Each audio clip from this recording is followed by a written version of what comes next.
Hi everyone, it's your boy Zach, and this is the promotional video for the new Indiegogo campaign. I'm very excited. I've been wanting to talk about this for like 6 months. The Expendables go to hell. First of all, I have to say, yes, this is the actual Expendables, and this is the actual Sylvester Stallone who created this story for this. So I'm just gonna run through the credits because I know some people, they just want to know the brass tacks about this. It's a full color graphic novel. Yeah, there are some pages down in the, if you scroll down, that are black and white, but that's because they haven't been colored yet. The whole book's going to be colored. It's going to be about 90 pages. Story by Sylvester Stallone and Chuck Dixon. Script by Chuck Dixon and me. Art by Graham Nolan. So just right there, you got the creator of Rocky and Chuck Dixon and Graham Nolan. They created Bane, so you know this is gonna be high tea. So the story is the Expendables, they're mercs. The odds catch up to them one day, and most of these mercs get merked, and they wake up in hell, and they find themselves in the middle of a battle that's been raging essentially for eternity in hell. They end up meeting all kinds of characters from history, some of whom definitely deserve to be in hell, and some are, it's kind of strange why they are there. And I've got to say, if I want to say one thing that will encapsulate the everything in the kitchen sink crazy fun of this story, it's this line, which is an actual line I mumbled to myself a couple weeks ago when I opened an email. I said to myself when I saw one of the pages from Graham, I said, I forgot there are war elephants in this. This thing's got everything. It's got, it's got modern battle tanks. It's got World War II fighter planes. It's got war elephants, like something from Hannibal Barca or something like that.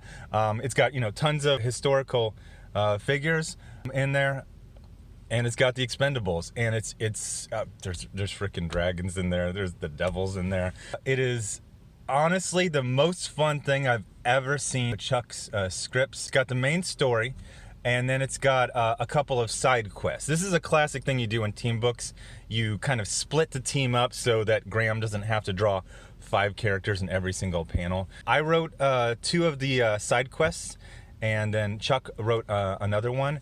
And the art for the side quests, we got one has Kelsey Shannon doing the art.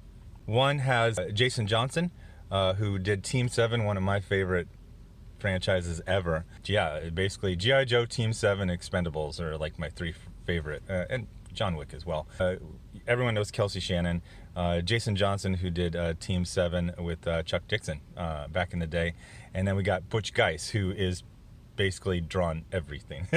He's drawn everything. Usually when you like you put someone's name, you put like in parentheses like books they've worked on. Like with Butch, I was just gonna be like everything. I just named Doctor Strange, which he worked on in the 80s, but he's worked on freaking everything. That's the thing that always pops into my head when I think about him. Awesome action.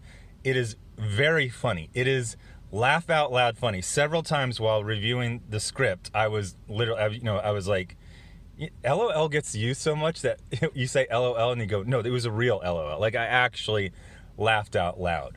I will say that Gunnar Jensen, who is a character played by Dolph Lundgren, I feel like that's Chuck Dixon's spirit animal. It'll go out in May. Expectations for this are huge, which is cool because they're going to have stretch goals. Stretch goals are a very interesting crowdfunding thing, whereas the campaign gets more successful, you get more things for the same price. Like if you pay, $30 for the basic tier, which is, the graphic novel and a pinup, as this goes up and up, you're going to find extra things in the package when you receive it. So, okay, so that's basically the pitch. This is the history of this project. Me and Chuck Dixon were trying to get the rights to John Carter. Me and Chuck went to him, and they're basically like, hey, all the John Carter stuff, that's for Dynamite. So I was like, all right, cool, thanks for getting back to us. But I was kind of bummed because, it was a process of about a month to get this answer. So then, like a couple hours later, I get an email from Chuck. And he says, hey, I know you're bummed out about losing out on John Carter, but how would you like the Expendables? So I don't know. Does anyone like skim emails before you read them. So I saw Expendables, so my brain said, oh, he's talking about something like the Expendables. So he started pitching the story. You know, the Expendables die, they go to hell, they end up in this war of good versus evil. And I was like, yeah, I was still sad. I was like, yeah, this is pretty cool. I am interested in talking about something that's like the Expendables. And he goes, no, this isn't like the Expendables. It is the Expendables. To which I basically had like a, what is the happy version of a panic attack? I remember my hearing got like a little wonky. Like I was like, what? So he told me the story. He's been working with Sylvester Stallone on various, projects for like 10 years.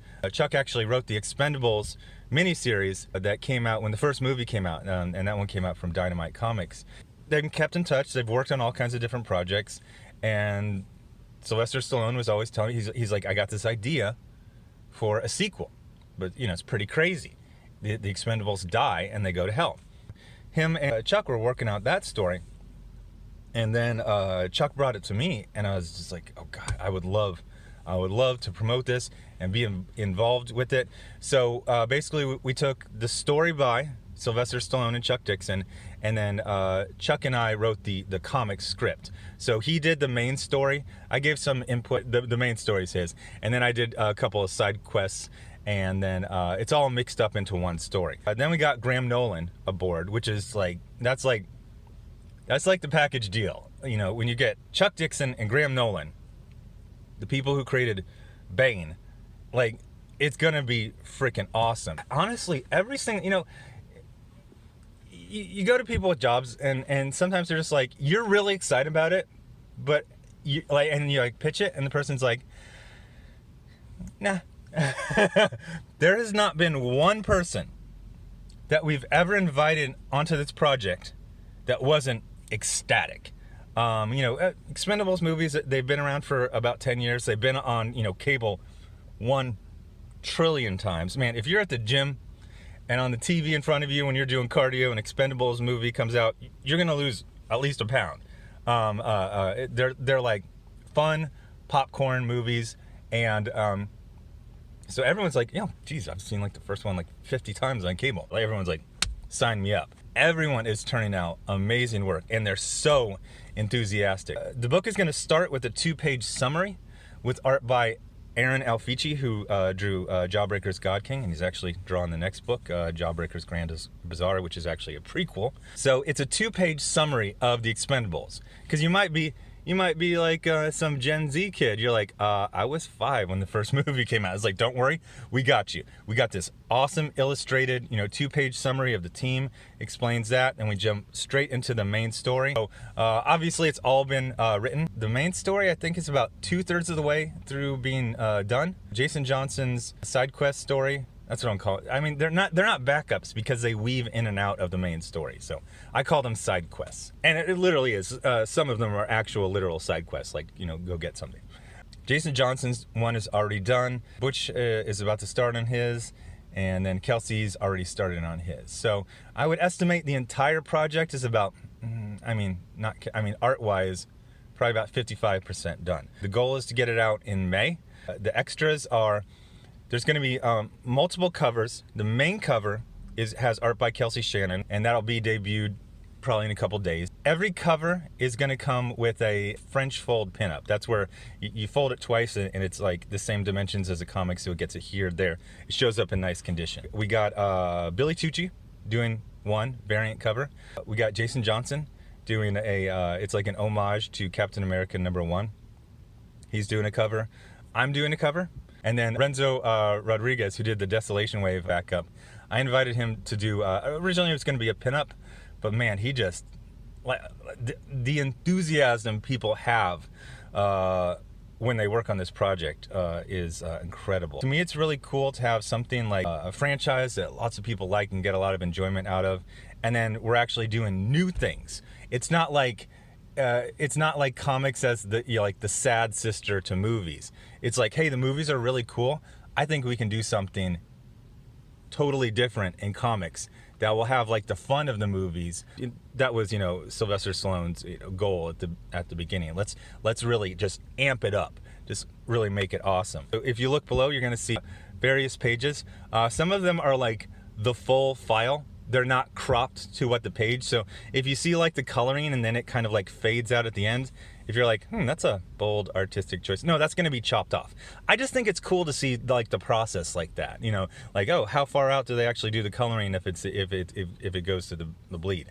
Every time like Chuck would turn in new pages, I would just say, you know, I'm a huge fan of Chuck Dixon, but this is the most fun his stories have ever been. It's just like pure action fun. It's absolutely insane. I mean, you got Expendables jumping on the back of Valkyrie's flying horses and then chucking them off and then stealing the horse, like freaking dragons and stuff. War elephants. There's actually like war elephants. So when I first, you know, got in the mix, I was too excited. You know, if you watch my videos, you know that Expendables, I talk about it all the time. It's the major influence for Jawbreakers, my superhero, like military superhero franchise. And the reason I like Expendables, you know, for me is as a former infantryman, it really reminds me of like the camaraderie of, you know, being in squad. So they do that quite well. Plus it's just like fun, cool action. Okay, so I got so excited that I was being like overbearing. I was like, oh, we can do this. And Chuck had to sun me a couple times. He's like, son, I've been doing this for a minute. Let me do my thing. So I put in a couple little bits. We're doing some cool things with like the Expendables tattoo, you know, as like a totem. When you're down there in hell, it's not just ink in your skin. There's this whole like band of basically like resistance fighters called the Ravens, and you know, things like you know, tattoos like that have like totemic power down there. So I threw that into the mix. But basically he was just like, hey, I got this. You work on your stories. so we all mixed it together into this really interesting brew. But man, I just can't wait for you to get it. So there are some original art tiers on here, which I really like. So these days, a lot of people do digital art for various reasons. With Jason Johnson, he did the story digitally, but I was like, hey man, do the cover, because you know we can sell that. So there's some very high tier original art. So you're gonna get all the listed perks of, you know, books and pinups and things like that, but then you're actually going to get the original art mailed to you in very good condition. Go check it out. This is going to be an awesome project. Please share this link with anyone you think is excited. Please let me know if you got any cool ideas for perk tiers or packaging. I'm using everything I learned on the previous campaigns to make this one the best one ever. So, go check it out. The Expendables Go to Hell.